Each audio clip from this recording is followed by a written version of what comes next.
Okumaririza ekishaayi ekikubire kulyoka kw'omwaka ogu baitu ekiti kibasikire bwanyuma y'okwongyezayo okumaririza. Okwongera omu bbeeyi y'amajuta hamwe n'ebindi bintu ebyine kwejunisibwa mu kukora ekishaayi eki nibyo biresireho okwongerwayo kw'omurimo ogu. When we signed the contract in 2018, a bag of cement was costing 30,000. It is now around 37 or 40,000. So the variation of prices is also among the factors.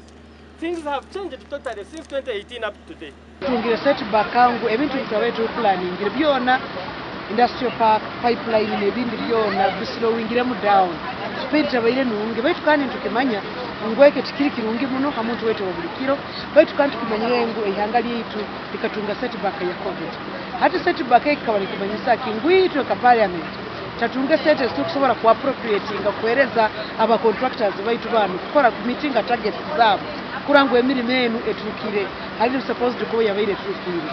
Abebembezi nibagira ngu okwongyezayo okutikine kakwate n'okuteganisa emirimo y'okutimba amajuta eriyo n'egyenda omu maisho. We have actually been waiting. So it was supposed to be last year, then this year, now it has been shifted. Wait to see, because at the end of the day they say it's about the viability of money from government, and so they say they can't do much without money.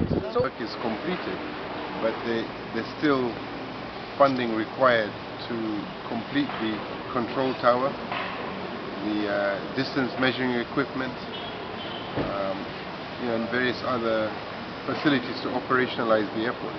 So they don't.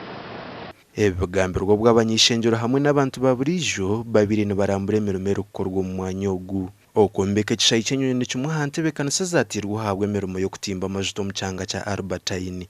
Gashakwa Ambrose Nwagaba Katoto.